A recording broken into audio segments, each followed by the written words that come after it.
Hello les amis, bienvenue dans une toute nouvelle vidéo et sous un nouveau format. Je vous avoue que je suis un petit peu stressée parce que j'ai jamais fait de vidéo face cam comme ça où je vais vous parler. Mais je pense que c'est important parce que sur ma chaîne en fait, vous regardez mes vlogs, vous regardez un petit peu du coup toute ma vie et je pense que vous avez le sentiment de me connaître et vous regardez aussi les interviews des femmes que j'accompagne, etc. et qui ont eu des résultats incroyables. Mais finalement, je me suis rendu compte que je ne m'étais jamais vraiment présentée à vous. Et donc, je me suis dit que ça pourrait être intéressant de faire une petite vidéo présentation, qui je suis, quelle enfance j'ai vécue, qu'est-ce qui m'a amenée à me lancer dans tout ça aujourd'hui, dans l'accompagnement des femmes, comment j'ai fait en fait tout simplement pour en arriver là. Et donc, je me suis dit que j'allais juste allumer ma caméra, allumer mon micro, vous parler de la manière la plus simple, la plus authentique parce qu'en fait c'est comme ça que je suis, c'est comme ça que je fonctionne. Je pense que je suis un petit peu stressée aussi parce que je vais juste vous parler de moi, qui je suis et donc c'est un petit peu quelque part me mettre à nu devant vous, mais je pense que c'est une très belle qualité que d'être sincère, d'être honnête avec les personnes qui me regardent. Aujourd'hui si j'en suis là c'est grâce à ma communauté Insta, mes vidéos YouTube, les femmes qui m'ont fait confiance et donc je pense que je vous dois aussi de vous faire confiance. Donc installe-toi confortablement, prépare-toi un petit verre d'eau. Moi j'ai bu un petit matcha et là j'ai un petit verre d'eau à côté. Et donc on va parler en tête à tête. Avant même de te raconter comment j'ai fait pour en arriver jusque là, on va commencer par le commencement. Qui était cette petite fille que j'ai été, qui était la petite Camille? Donc je suis née à Bordeaux un 15 juillet 1997, j'ai 28 ans. Et donc j'ai grandi dans une famille du coup avec des parents séparés. J'ai 3 sœurs, on est 4 sœurs au total.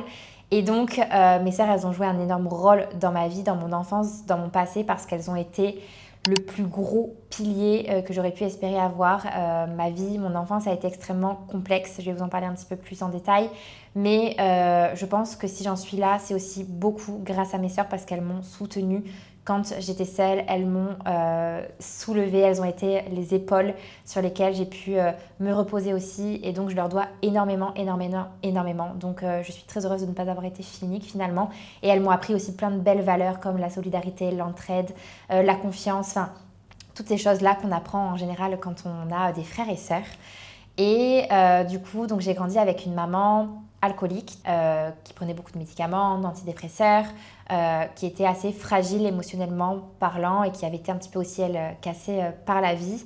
Et du coup, donc c'est elle qui s'occupait principalement de mes sœurs et moi. Et donc mon papa s'occupait de nous un week-end sur deux et la moitié des vacances scolaires. Donc on le voyait très peu. Lui, c'était un homme qui était assez distant émotionnellement parlant, qui remplissait un petit peu nos réservoirs de manière matérielle avec de l'argent. Donc on n'a jamais manqué de rien finalement.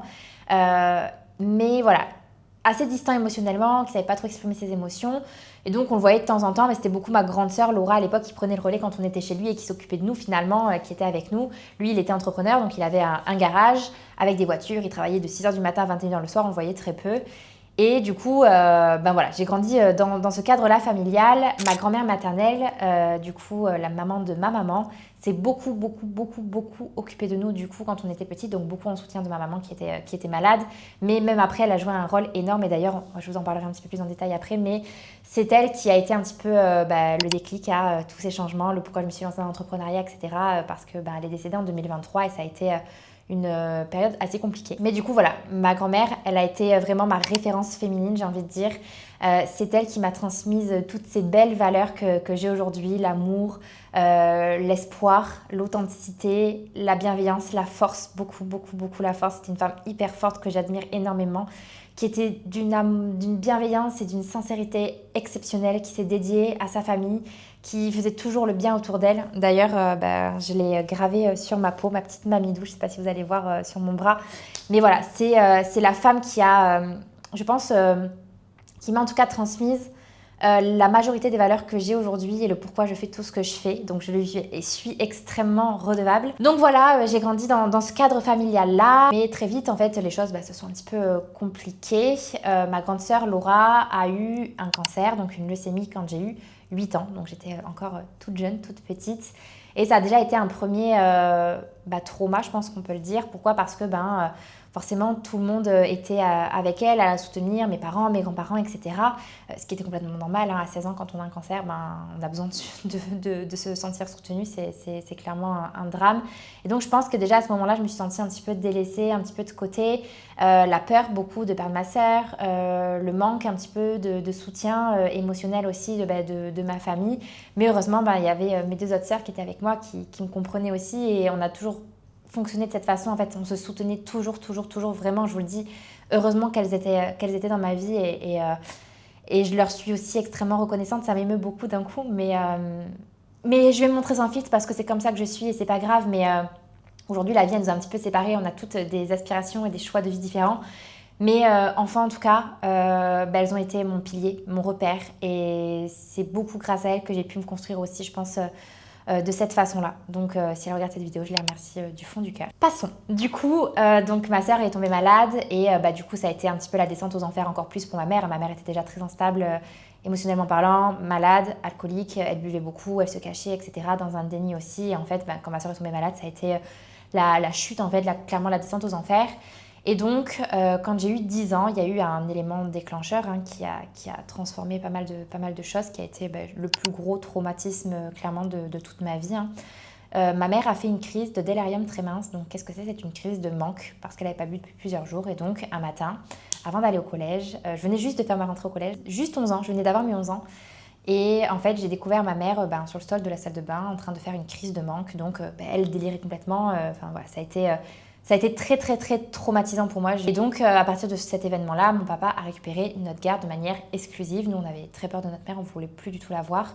Et donc, ça a coupé complètement les liens avec elle. Et avant ça, bien sûr, il y avait eu des tentatives pour qu'elle se soigne. Elle avait été en cure plusieurs fois. Donc déjà, moi, en tant qu'enfant, j'avais été avec mes sœurs un petit peu ballottée de droite à gauche entre les cures, la mamie, le papa, etc. Donc, on avait évolué déjà dans un environnement qui n'était pas sain et pas stable pour des enfants.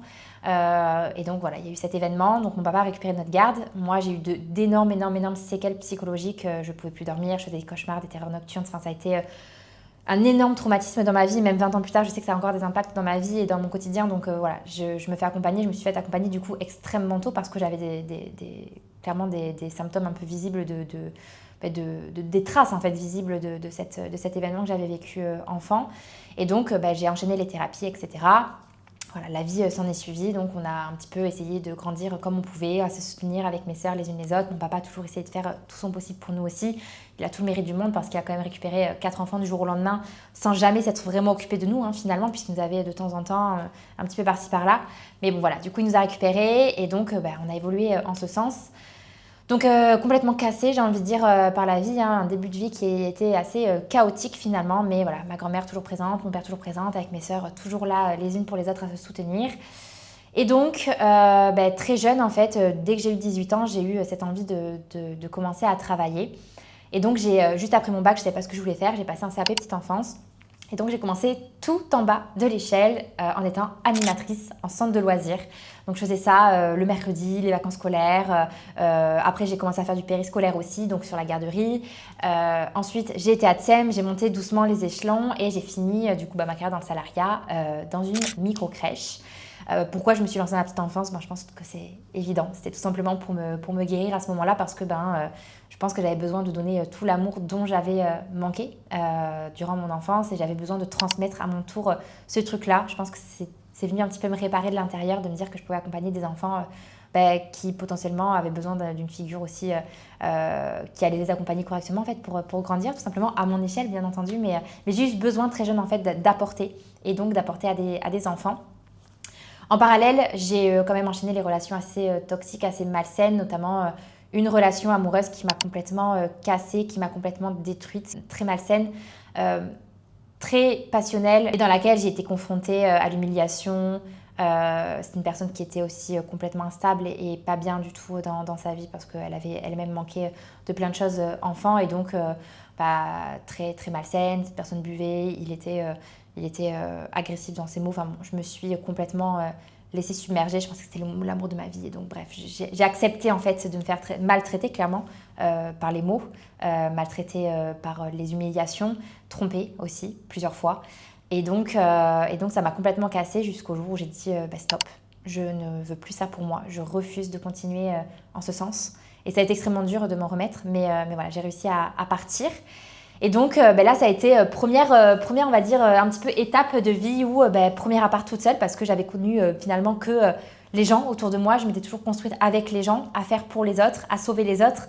Mais je me suis retrouvée du jour au lendemain à devoir prendre un petit appart, un tout petit studio, je me souviens, de 20 mètres carrés, il y avait de l'humidité, etc., que je devais payer avec mon pauvre petit salaire d'ATSEM à l'époque. Je pense que ça devait être 1200 ou 1300 euros.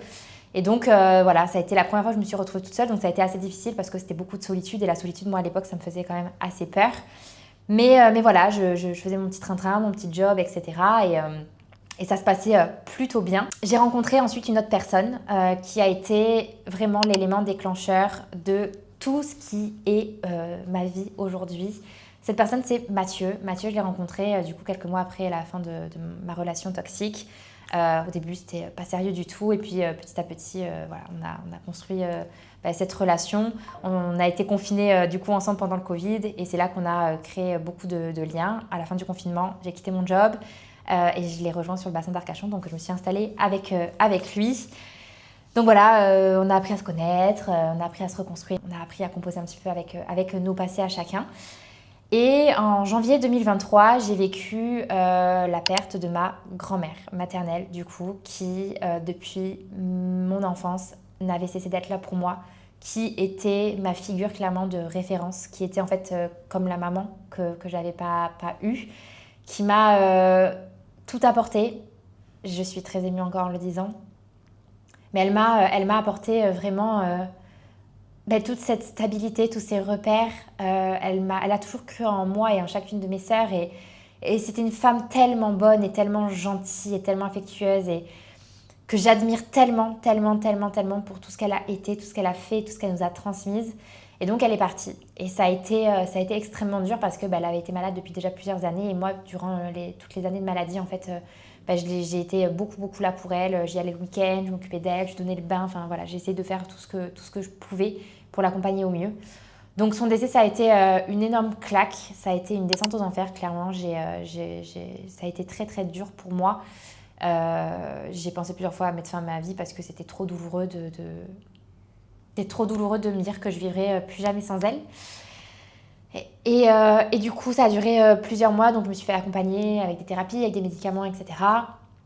Et j'ai réussi à me relever parce que je voulais vivre, en fait, tout simplement. Je pense que en étant face à cette situation, je me suis rendu compte à quel point la vie était tellement chère, tellement précieuse, et que je pouvais plus me permettre de la vivre en mode automatique, métro, boulot, dodo. Donc à ce moment-là, du coup, j'étais salariée en crèche sur le bassin d'Arcachon. Et du coup, je me suis dit, en fait, stop, on va reprendre le dessus. Donc, ça va prendre le temps que ça prendra, mais on va y arriver. Une fois de plus, avec mes sœurs en soutien toujours derrière qui étaient là pour moi. Et donc, petit à petit, j'ai repris le goût de vivre, en fait. Je me suis fait accompagner, j'ai travaillé sur moi et j'ai remonté comme ça la pente. Et je pense que ça a clairement été le déclic de pourquoi je me suis lancée dans l'entrepreneuriat, puisque en fin d'année 2023, mon chéri Mathieu, qui lui a toujours eu un mindset d'entrepreneur ultra développé, il avait essayé déjà plein de business dans le passé, il se développait énormément personnellement, donc il m'avait déjà bien accompagnée sur ce terrain-là, il avait mis en lumière plein de choses de moi que j'avais envie de travailler, et c'est pareil, en fait, c'était tellement la personne la plus saine que je rencontrais dans ma vie, que pour une fois, j'avais pas besoin de sauver l'autre, et que lui, il m'a quelque part imposé de me sauver moi, et d'apprendre à me connaître moi, et donc en fait, c'est ça aussi qui a été... je pense le point de départ de tout ce changement en moi, c'est que j'étais enfin face à une personne saine qui pensait le bien et qui m'a poussée à m'occuper de moi, à prendre soin de moi, à savoir ce que je voulais vraiment dans ma vie, ce que j'aimais, qui je voulais être. Et donc j'ai entamé comme ça un travail de dev perso. Et donc fin 2023, Mathieu me dit, écoute Camille, voilà, il y a un truc sur internet, ça s'appelle le closing, je vais me former, je m'intéresse à ça, etc. Donc lui, il était en CDI, directeur d'une concession de bateau à ce moment-là. Et donc il entame cette formation, etc. Et puis moi je le vois et tout, je me dis putain, il y a un truc qui m'appelle, faut que je fasse quelque chose moi aussi. Un mois plus tard, je rejoins une formation de setting. J'investis sur moi à ce moment-là. Financièrement, c'était compliqué pour moi. J'arrivais pas à mettre de côté. J'avais du mal à finir les fins de mois. Et je voulais juste un complément de revenu dans un premier temps, être juste plus à l'aise financièrement, reprendre un petit peu le contrôle sur tout ça, sans savoir que ce qui allait m'attendre finalement derrière. Mais voilà, je me suis dit, allez, let's go Camille, on y va. qui ne tente rien à rien. J'avais pas d'argent de côté. J'ai fait un crédit pour rejoindre cette formation qui m'a coûté à l'époque 3 000 euros. C'était énorme pour moi puisque j'avais même pas d'argent de côté. Donc je me suis dit allez let's go, on y va. On met toutes les chances de notre côté. Et en fait du coup ça a été le départ de tout puisque j'ai rejoint cette formation de setting. Je me suis formée à fond. Moi quand je commence quelque chose, je mets tout mon cœur, toutes mes tripes. Donc 2 mois plus tard, on était en vacances à Budapest parce qu'on avait un petit projet qui commençait à se dessiner dans un coin de notre tête de pourquoi pas, si on arrivait à vivre de cette activité, s'expatrier. Et donc j'ai fini cette formation. J'ai commencé très rapidement à générer mes premiers revenus, donc ça a été progressif. Premier mois, je crois que j'ai fait 500 euros. Je crois que le deuxième mois, j'ai fait dans les 800. Et en fait, le troisième mois, j'ai fait 1650 euros. Et je le faisais à côté de mon job. C'est-à-dire que je travaillais 35 heures à la crèche. Et je faisais ça un petit peu le matin, un petit peu sur ma pause déj, un petit peu le soir, etc. Mais c'était aussi l'avantage de ce métier-là, du setting. C'était que je pouvais le faire un petit peu quand je voulais. D'ailleurs, petite parenthèse, si jamais tu as envie d'en savoir plus sur ce métier, sur comment j'ai fait, sur comment j'accompagne les femmes à faire ce métier, je te mets un petit lien dans la description de la vidéo qui explique concrètement ce que c'est. Et si jamais tu es intéressé pour en savoir un peu plus, n'hésite pas à réserver un appel avec moi ou une fille de mon équipe. Donc, je génère des revenus et en fait, Mathieu gagne aussi super bien sa vie avec le closing. En 3 mois, ça décolle pour tous les deux. Qu'est-ce qu'on fait? On quitte notre job et on s'expate à Budapest. On venait de rentrer de nos vacances à Budapest d'une semaine à Noël. On a fait 2 mois et on a quitté notre job et on s'est installé là-bas. Ça a été hyper rapide. On n'avait pas de recul, on ne savait pas ce qui nous attendait, mais on savait en tout cas qu'on allait faire tout ce qu'il fallait pour réussir et donc pour vivre notre vie en fait comme on avait envie de l'avoir, de la vivre avec le plus de liberté possible, se construire en fait notre liberté et notre vie. Quelques mois plus tard, donc je vivais du setting, tout se passait super bien, je travaillais quelques heures par jour et là je commençais à me dire ok Camille, c'est bon, tu as créé ta sécurité financière, tu travailles quand tu veux, d'où tu veux, il serait peut-être temps de créer quelque chose. Donc je rejoins à notre accompagnement, donc j'investis une nouvelle fois sur moi. Je pense que ça c'est clairement la clé de tout, ça a été d'investir sur moi. Chaque fois que j'ai investi sur moi, ça m'a toujours apporté plus en termes de dev perso, de business, du coup d'argent. Je pense que vraiment, s'il y a un conseil que je peux donner à toutes les personnes qui regardent cette vidéo et qui ne savent pas quoi faire pour commencer, investissez sur vous. Investissez sur vous, c'est le meilleur moyen déjà de vous faire confiance, de vous bouger le cul, excusez-moi des termes, mais c'est la vérité, et de faire ce qu'il faut pour atteindre vos objectifs. Parce que la vie que vous voulez avoir, elle ne va pas se créer comme ça du jour au lendemain. Vous devez faire des choses, mettre en place des actions pour réussir. Donc, j'investis une nouvelle fois dans une formation et là, je me lance en coaching en parentalité. Pour moi, c'est un petit peu la suite logique de ce que j'avais fait avant, de mes études, des jobs que j'avais fait. Et donc, je lance Mamatitude au mois de juillet 2024. Ça décolle pas forcément, mais j'y vais, je donne tout pendant plusieurs mois. Je me donne à fond, à fond, à fond. J'ai quelques clientes par-ci, par-là. J'aime ce que je fais et à la fois, je sens quand même qu'il y a un petit truc qui me manque. Je pense qu'une fois de plus, j'ai fait ça pour me guérir l'enfant que j'avais été. Pour un petit peu accompagner ces mamans comme j'aurais aimé que ma maman m'accompagne moi quand j'étais enfant pour leur apporter tout ce dont j'avais manqué et toute l'expertise aussi que j'avais créée durant ces années dans la petite enfance. Mais voilà, il manquait un petit quelque chose, je ne savais pas trop quoi, mais voilà, je commençais à me remettre un petit peu en question. Et au mois de janvier de cette année, donc 2025, il y a eu un événement, c'est que j'ai perdu ma maman. Ma maman, du coup, j'avais très très très peu de liens avec elle. Il y a eu plusieurs fois dans le chemin où je reprenais contact quand elle était en cure ou ce genre de choses, mais ça ne durait jamais parce que c'était toujours très malsain, ça me détruisait, à chaque fois ça me replongeait dans le passé et donc là j'avais plus du tout de contact avec elle. Et en fait du coup en janvier 2025 donc j'apprends son décès. Ça a été une claque et à la fois je me doutais que ça arriverait, je me demandais même comment elle faisait encore pour tenir après toutes ces années en étant malade. Donc elle est décédée et en fait là à ce moment-là j'ai eu l'envie de partir donc sur un coup de tête avec Mathieu. On est parti, on a pris un aller pour Dubaï sans trop savoir combien de temps on allait rester. On est resté 1 mois là-bas et en fait au bout d'1 mois je me suis rendu compte qu'il y avait un vrai manque d'alignement, que ce que je faisais ça me plaisait et j'accompagnais ces mamans et c'était super mais voilà il me manquait un petit quelque chose. Et donc j'ai supprimé 9 mois de contenu sur Instagram. J'ai fait un post en mode Mamatitude c'est terminé. Ça fait des mois et des mois que les gens autour de moi me demandent comment je vis en étant à Budapest, quel métier je fais, comment j'ai réussi à atteindre cette liberté de pouvoir travailler quand je voulais, etc. Et donc, j'ai décidé de lancer un accompagnement pour aider les femmes à apprendre ce métier que je fais, le métier de setteur. En 1 semaine, j'ai eu 10 demandes. Donc, j'ai fait mes 10 premières ventes sur un accompagnement qui n'était même pas créé en fait. C'était un petit peu la bêta test. Donc j'ai fait 10 000 euros. Chaque accompagnement était à 1 000 euros. Donc j'ai suivi ces 10 femmes en mentorat pur pendant 3 mois one-one et elles ont eu des résultats exceptionnels. Et donc là, j'ai pu développer l'accompagnement, augmenter les prix, etc. Et donc, voilà, ça s'est développé de cette façon. Aujourd'hui, on se retrouve 6-7 mois plus tard. Je viens juste de dépasser les 100 000 euros de chiffre d'affaires.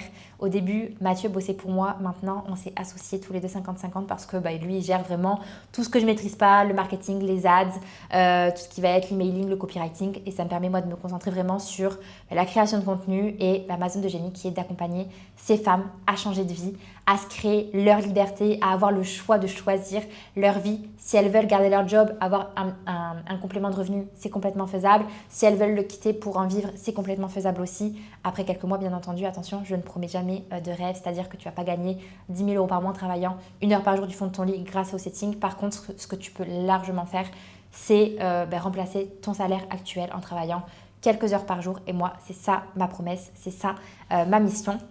Et donc, c'est assez exceptionnel. On est 70 femmes bientôt là dans la LGA en quelques mois. Le business explose. On a pu aussi déléguer à des personnes. Donc, on a recruté des femmes qui font aussi les sélections maintenant avec moi. Et on bosse ensemble avec Mathieu. C'est incroyable. Du coup, on a pu s'expatrier grâce à tout ça à Dubaï mi-août. Donc, c'était vraiment un rêve, un projet qu'on avait. Mais dans les prochaines années, on n'aurait jamais cru que ça allait arriver aussi vite. C'est assez exceptionnel ce qui s'est passé. Et donc maintenant, je sens vraiment qu'il y a un énorme alignement dans mon activité. Je sens aussi l'impact que j'ai. C'est étrange parce qu'enfant, j'ai toujours senti que j'avais quelque chose à apporter au monde.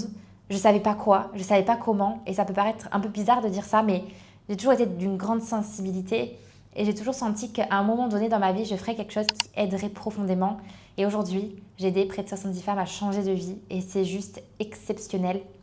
Oui, on a l'argent, oui, on se crée la vie de nos rêves et à la fois, j'ai envie de dire, ce qui est le plus important pour moi, c'est de faire quelque chose qui a du sens, c'est de me réveiller chaque matin en faisant quelque chose qui est 300% aligné avec qui je suis, avec qui je veux être, avec ce que je veux transmettre et en étant vraiment moi-même, sans mentir, sans bullshit, en étant celle que j'ai envie d'être. Et ça, je pense que c'est très honnêtement le but de toute une vie. Et c'est ce que je souhaite sincèrement à vous toutes qui regardez cette vidéo, sincèrement. Donc voilà, c'est que le début du chemin. On a encore plein de beaux projets à venir avec la LGA. Je me vois faire des trucs de ouf encore.